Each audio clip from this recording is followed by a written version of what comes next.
Hello. Okay, now let's move fast because I want to go train and my food is done in the kitchen and waiting for me. Update on prep. We are 20 and a half weeks out. I said at the end of the last video I was going to talk a little bit about kind of my frame of mind with things. Brutal honesty, I woke up on Sunday, it's now Thursday, 20 weeks out, entirely unsure what to do. A lot of insecurity and self-doubt, not a lot of confidence in my ability. I think I weighed 108.6 kilograms, which is probably 240 pounds maybe. Don't have my calculator on me. Just felt flat and small and like, you know, I was so far behind my peak strength. I didn't know, I just felt like I'd fucked everything up. I wasn't as big as I wasn't as lean, I wasn't as strong, I wasn't starting prep in the best possible position I could have been compared to where I was at the peak of the bulk. And I've had a lot of those kind of like negative thoughts towards myself over the last probably 2-3 months, dealing with injuries and stuff. That's always going to happen. It's very hard psychologically to bounce back from an injury. But ultimately I made the decision to go through with the prep. So we're 19 and a half weeks out now. And you know, I've kind of just gone in with the attitude of, look, I was kind of aware at the end of the bulk I wasn't going to grow anymore. I have to prep. It was such a long off season, and there was a period in that 2-year gap where things weren't great for me. I'm not going to go into details, but basically it wasn't training, wasn't eating, living conditions weren't great, wasn't very focused. But just a lot of, you know, you got those two voices in your head, right? Like, in the least schizophrenic way possible. One being like, you can absolutely do this. You're put here to do this. This is what you were born on this earth to do. And then that other voice that is just like, you're not that guy. You're not one of those guys. You're not the biggest. You're not the strongest. You're not like some complete freak. And whilst I always do recognize how far I've come and that I do lie in kind of the more highly advanced elite territory in terms of strength and physique and stuff, I'm prone to comparing myself to the elite. Like the top of the, like, you know, we're talking like top 10 global kind of thing. And that's not me being, you know, overly critical of myself. It's me having high expectations for myself. And I always say that, but it's true. It's very frustrating to, like, this is my life. This is all I care about. This is all I do. And it's been that way since I was like 13. And it hurts a lot to sink so much time and energy and so much of your life into something that you love so much, and you're just not good enough. But the attitude I've gone to this prep with is, I'm just gonna do it. I feel a lot of fear towards a lot of things I do, whether it's a bodybuilding prep or a 1RM or trying to set a record or anything else. There's a lot of fear. I actually, for the last few months, have had like constant nightmares over losing on stage. I have this like recurring dream where I step on stage and I'm just as small and just as flat and nothing has changed in the last 2 years. And it's horrible. Like it's genuinely terrifying. That is probably my biggest insecurity and biggest fear at the moment, is that I'm just not going to be good enough and that I haven't made enough progress. But the benefit of that is that fear is a very motivating factor, because I'm going into every session beyond motivated. I don't even know if there's a word for it. I'm so hungry to prove that I can do that and that I am good enough at like my chosen sport, and that I have that potential and that I can back up those statements I make about my own potential. And I want to be taken more seriously as a competitive bodybuilder and as an athlete and as a strength athlete and everything as a whole. And it's not just as much about proving to other people that I can do it, but more so myself. So going into this prep, the attitude is, I'm just going to diet, and I'm going to diet hard, and I'm going to get shredded.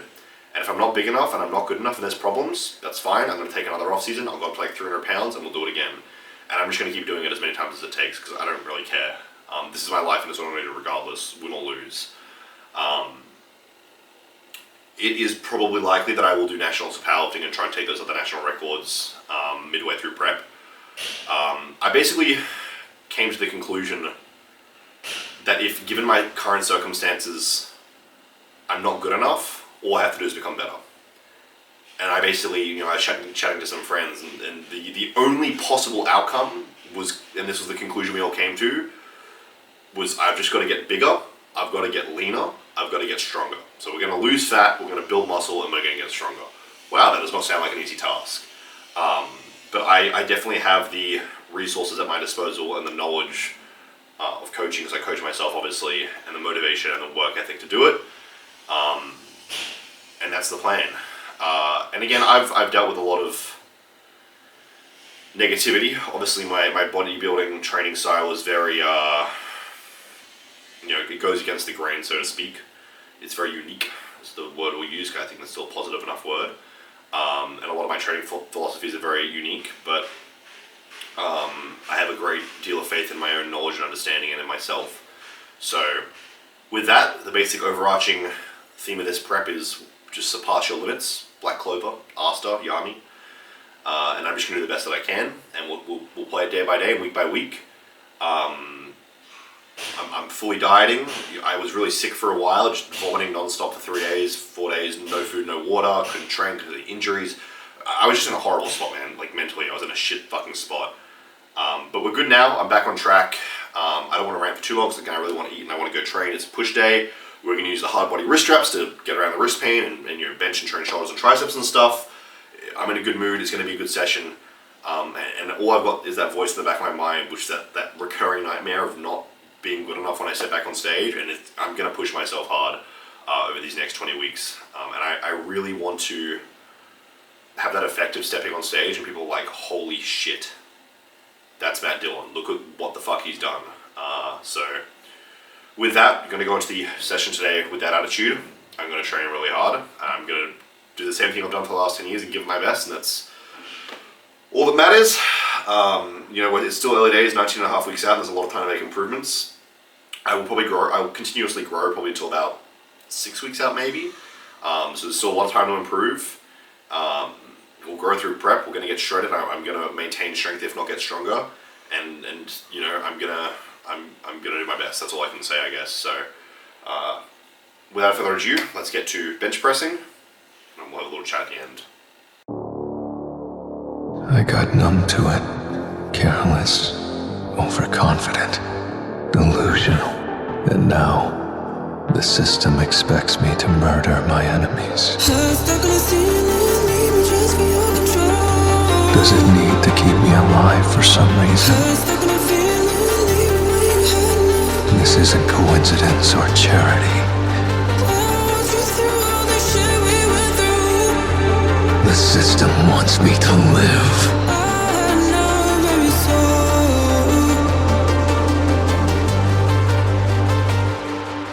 It wants me strong.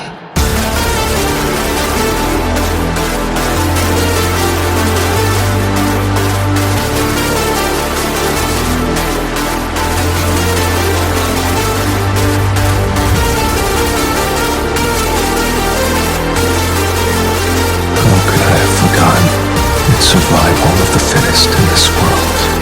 This world filled with violence, deception, and betrayal.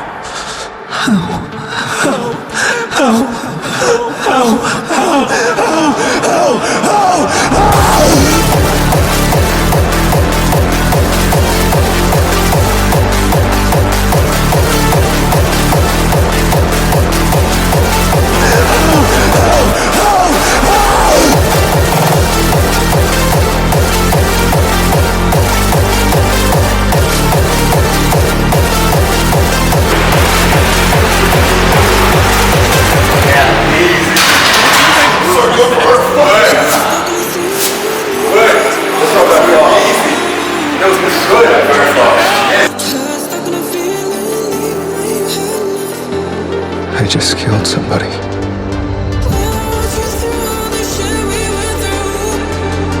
A person.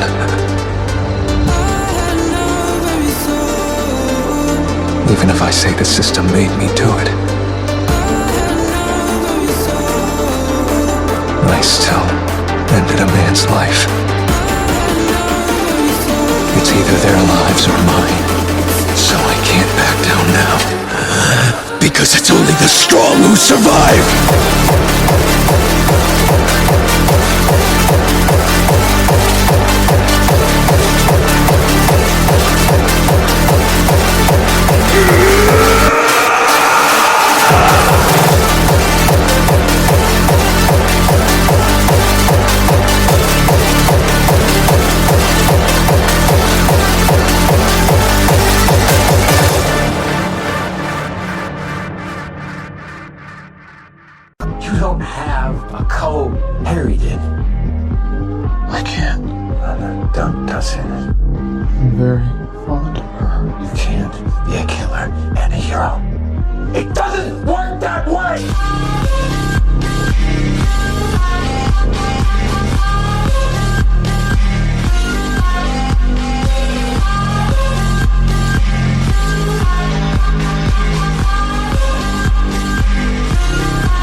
It's like 9 p.m. I'm very tired. Great day, really productive. 200 kilo bench, 440 pounds for a single. Little missed groove, so kind of stuck a little bit, but moved quite fast. And for like a third session back, I'm pretty happy with that. Back off set, went to go to a short pause 4-plate triple. First rep, you would have seen at the start of the set, I was kind of like shuffling my shoulders. I just couldn't get in position. Did the rep, shoulders kind of moving still, and then was like, nah, I'm really unstable. I'm just going to call it here. Don't want to hurt something. And then did a second back off set with 3.5 plates for a super long pause triple. Got a little distracted, just got cold between the bench sets. I have to keep my workout quite short for the pressing sessions at the moment, because if my wrist or forearms or hands get cold, they just hurt a lot and I can't press anything even with the wrist wraps. So I got cold. I basically just jumped on the incline chest press, the hammer strength one, and the pec deck, or the old school like Nautilus fly machine, and just wrapped up with those. My chest was feeling pretty fatigued anyway, and honestly a little tweak in the right side, not from anything in the session, it just felt that way when I woke up this morning. It happens, sometimes you wake up and stuff feels wrong for no fucking reason. But it's still a really productive day overall, and I'm really happy with how things moved. The wrist is doing okay, it's just very slowly getting better now that I'm using wrist wraps. I'm just kind of happy I can train it. The hard body team have really fucking carried me with the gear. They're kind of the only reason I can really go through this prep and I can start pushing again. So I'm absolutely thrilled with that. Filmed a little bit of posing in the bathroom after. Not sure that's going to come out because of the lighting and how pale I am and the angle and whatnot, but hopefully that's in the video too. And that's how we're looking at 19.5 weeks out. I think I was 110 kilograms on the dot this morning for my midweek wake. So my wake's up a little bit actually, but I think that was just some better hydration. And the nutrition is still kind of stabilizing as well after the back end of being sick, because I think it was like 2 weeks into prep I got sick, because it was a 24-week prep, so week 22, 22 weeks out. Again, horrible flu, and then I think the weekend after having that horrible flu, I had like a head cold and a bunch of other issues as well. So,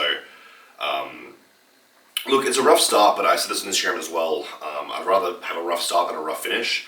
I'd rather have the injuries at like, 28 weeks through 22 weeks out, or 28 through 20 weeks out, because it was that like 2-month period of no training legs and 1 month of no training upper body. And I'd rather, get sick at like 22 and 21 weeks out or whatever it was, or 23 and 22 weeks out than at like 1 week out.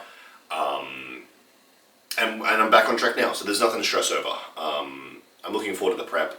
I'm really excited to see how I look completely conditioned. I'm excited to coach myself through a prep. Last prep I was obviously with Matt Jansen, and we had some disagreements with decision making, and I was a little frustrated with his inability to take feedback from me as to how I felt and I was responding, which kind of ended up, we were in this position where I think it was like 12 weeks out, and I was like, dude, I'm too comfortable. Prep's meant to be hard, and I'm literally just fucking chilling, and I feel like I'm too fat. Can we push harder? I want to pull more food, do more cardio, whatever whatever you think's gonna be best, I don't mind. And he basically was like, shut the fuck up and listen to me, we'll find another coach. And I was like, okay, well, you know what? You're the Olympian coach, so I'm gonna do what you say. And then I think it was like 2 weeks later, he was like, we're really far behind, you're way too fat, and blah, blah, blah, and we're gonna have to push hard. Which then resulted in this awful, like, over-dieting thing where my metabolism crashed, and then I was doing like 2 hours of cardio a day, and my metabolism was like fucking stalled, and I had to go down like 1,200 calories, and I probably lost like 5-6 kilos of muscle tissue. So it's a shame, because if I'd coached myself, maybe I wouldn't have been as conditioned, but I feel like I would have at least not lost the muscle, and I could have learned for next time. But I've got the knowledge, and I think I've always had the knowledge. I've just never backed myself to coach myself, because it's very different to coaching other people. It's very hard to make those decisions for yourself when your head's not really working deeper into prep, and body dysmorphia is a huge role in things. I think for all bodybuilders, in your off season you think you're fucking not as fat as you are, and then in prep you think you're leaner than you are, or you think you're too fat and you're actually losing muscle. And when you get really hungry and cravings are really bad, and I don't mean like, oh, I want pizza cravings. I mean like you're craving bread and toast, and you're craving oatmeal, and you're craving like steak, because you're just so desperate for nutrients. And when you're that deep into like prep, it's hard to decide, like, do I actually need a refeed or a high day, or like, is my mind playing tricks on me? So many variables. So I'm excited, and like I said, it's still a learning experience. In worst case, if I don't do as well as I wanted to, or if something gets fucked up, or I think I just needed to be bigger and I'm frustrated because I lost a bit of size at the start of prep, it's fine, because I'm just going to grow off the next one, and I'll take my off season, I'll grow, I'll get stronger, and I'll come back again. I'm not in this sport for the short term. There's this really weird fucking culture in bodybuilding at the moment, and I really hate this actually. It's going to be quite good for me to speak on this because I can get it off my chest. There's this weird fucking stigma over like youngest IFBB pro and like strongest 17-year-old bench presser.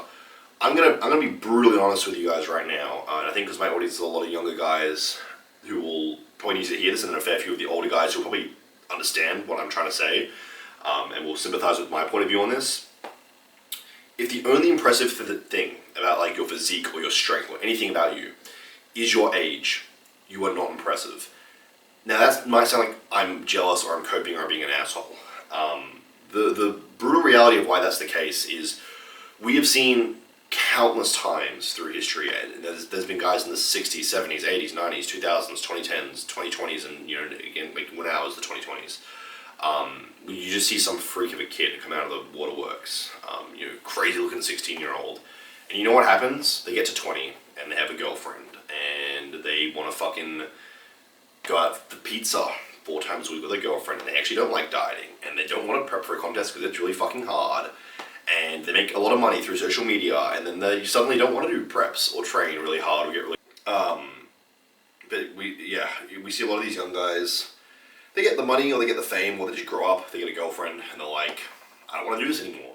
Or you know, they get to a certain age and they stop improving. We see all the time guys who are like, you know, junior world record holders, and they get to opens, and they just can't hang with the opens dudes because some dude who was picked up powerlifting at 30. Is setting a fucking world record by 35. You know, same in bodybuilding, we see plenty of dudes who look nuts as a teenager in their 20s. And this is not just recently with social media, we've seen this the whole way through history. But then, you know, they get their pro card, but they can't win a pro show. Or they can't place at the Olympia. Because at the end of the day, compared to these fucking, you know, the top of the world, these are the big boys, the men's opens, you're not sub-average, but you're subpar compared to the elite in the world. You're just impressive for your age, and when you take age out of the factor, it's not very impressive. So I'm not in a rush. I don't feel pressure to win a pro card as a junior, or set all these crazy junior world records or whatever else. I'm far more concerned with my long-term trajectory. I would far rather be on the Olympia stage at 30, but be placing high and be highly competitive. Than win a pro card at 23, and I can't ever win a pro show, and that's as far as I go. So same with records. Like I'd rather, you know, it sucks to miss out on some of those other national records that powerlifting meet, but I'm gonna be honest. Like ultimately, the junior powerlifting records, they don't fucking mean anything. It's an arbitrary title. If your title is like within a certain age range outside of just men's opens, like some kid in the next 5 years is gonna slaughter my national record. Let's be honest. You know, some fucking kid is going to shatter the world record in 5 years for the juniors, because there's always going to be stronger kids, especially with the way epigenetics and everything work, and just general human evolution. We're only going to get stronger. Your record's going to be fucking meaningless. I'm sure in the next 100 years we're going to have 16-year-olds deadlifting fucking 500 kilos. We've already got theorematics pulling like 470 kilos beltless as a teenager, you know? So a lot of those junior titles don't really mean a lot to me. And again, that whole pressure to win whilst I'm still 23 and a junior doesn't mean a lot to me. I want to be a freaky junior, don't get me wrong. I want to walk on stage with the juniors and people are like, that's not a junior, what the fuck? But having that effect means nothing if then you walk out for opens for the pro qualifier and you're just not a fucking opens bodybuilder. Because realistically, the judges aren't going to be like, oh, you know, he doesn't look as good as the other guy, but let's remember that he's 23 and he's a junior, so we'll give him some extra points. That's not how bodybuilding works. So, you know, I guess my overarching message for this video is you guys shouldn't really feel rushed or pressured for that as well. It's the same with like hustle culture. I really hate hustle culture. The whole like, I'm going to go on a bit of a spiel here. The whole, you gotta be a fucking millionaire, retire your family. I'll tell you guys a little story. This one time, probably about a year ago, when my living conditions weren't great, I met he's a billionaire, a literal billionaire. We went for lunch. Dude bought his entire fucking bloodline houses. All this guy does, from wake up until bed, 365 days of the year, no days off, is work. Because you're not going to be a billionaire unless you're working basically 20 hours out of 24 hours a day. He is very fucking busy. All he does is travel for work. He doesn't take time off. He doesn't enjoy his money, apart from, you know, having like a personal driver and luxury cars and blah blah blah and like nice hotel rooms, but that's traded off by the fact that he works 24/7. There is nothing wrong with working a nice 9 to 5 that you enjoy with good friends and good family and just having a nice life. Me personally, I've got no interest in being a multimillionaire. I do not want to put in the amount of work required for that. I just want to lift my weights and pay my bills, and I'm happy. But I think there's a lot of pressure on young guys now, in the worst way possible, from social media to like, you gotta look a certain way or be a certain level of strength by a certain age, or you've gotta fucking have a certain amount of money by like and retire by a certain age. I'll tell you right now, it's miserable. You don't want that much money. It's miserable because the amount of work you have to put in to get that much money is miserable. And anyone that says that isn't the case is lying to you. Because I've met people with that much money and they're a wreck. They've got eye bags and they're stressed and they're always on their phones dealing with shit. And people are contacting them in this and that, and it's full on. It's the same with like bodybuilding and being a certain size. Anyone that's like, oh, you want to be 250 pounds lean. Getting out of bed is exhausting. When I was 260 pounds, I'm a little lighter now, about 10 kilos lighter now. But when I was 120 kilos, 260 pounds, literally rolling out of bed, I was like, oh my, like I feel heavy. And I'm aware that I'm going to keep getting bigger. It's only going to get harder. But that's my choice to make, and I'm very aware that's what I want to do. This has been my plan for a long time. Don't ask me why, because I don't fucking know why. It's just what I want to do. Same with certain strength levels. Like, you get to a certain level of strength, and people are just like, not everyone, but a lot of the top guys are just in pain. They're just like, oh yeah, you know, my fucking pinky finger doesn't work, and I've got chronic right shoulder pain 24/7. It just happens, man. You push the body hard, and you're going to get feedback. Not everyone, but it does happen a lot. So you got to remember there's a price to pay for everything, and the more you rush to reach a certain level, the more of that price you're going to pay. There's nothing wrong with going to a party or a club, or not, you know, working 80 hours a week or starting a business and just working for someone else and spending time with your family and your partner. You know, a lot of people suffer doing fucking 40 hours a week working a full-time job. And, you know, they want more time with their partner or their family or whatever. I can tell you right now, if you're making tens of millions a year, you're probably working more than 40 hours a week. So do you really want that money if you've got less time to do shit you enjoy? What's the point? You know, I had a period in my life where I was working 80 hours a week, or maybe even a little more. I was making a lot of really good money, but I was fucking miserable. I look at my bank account and be like, nice, that's a big number. I couldn't spend it on anything. I couldn't play video games at enough time. I barely had time to work out and eat. Like, I could pay for my like supplements and like, you know, gym clothes, and that was great. But even like training sucked because I was so fatigued from working and stressed. It just wasn't enjoyable. So ultimately, I think the most important thing anyone can do is do what makes them happy, as long as it's not hurting or upsetting anyone else. But with that, that's my little tangent for the day. I hope you guys enjoyed the video. We're officially 19 and a half weeks out, but I will title this video 20 weeks out because 19 and a half is a bit of an ugly number. If you guys did enjoy it, make sure to like and subscribe. If you like the hard body lifting gear that I'm using now, knee sleeves, belt, wrist wraps, I think they've got elbow wraps coming out, which we might have to try out just for fun. Code Matt with hard body, they're great. I prefer them over SBD personally. Supplements, Emerald Labs for all my health supplements. I've already got them all here on my desk in front of me. There's like 100 little fucking lovely little glass pill bottles. They're very pretty and nice to look at. I keep them on my dining room table. And then we've got Turkin Geo2 Max, HGLT, code Matt for them as well. And Analog Apparel, the shirt I was wearing today. You can't see the design, and I'm not going to get up because I'm really tired. But I'm wearing the Berserk Griffith Brand of Sacrifice shirt, and the Zeus drop has just come out as well, and you can use code Matt with them. And if you're interested in coaching, I've still got spots open. We've just had some guys go through contest prep, and I've got some more coming through later on in the year. But I also do just take on general lifestyle people. If you just want to, you know, put on weight or lose weight or get a little stronger, you don't have to compete. I understand that's not for everyone. I hope you guys all have a good night. I'm going to go shower and go to bed. I'm nice and tired. Hopefully sleep well. And I think I'll see you guys maybe on Sunday for a little shoulder press workout. We might bust out the dumbbells. I haven't shoulder pressed with dumbbells in a while, so that could be quite fun. So I'll see you guys in the next video. See you later.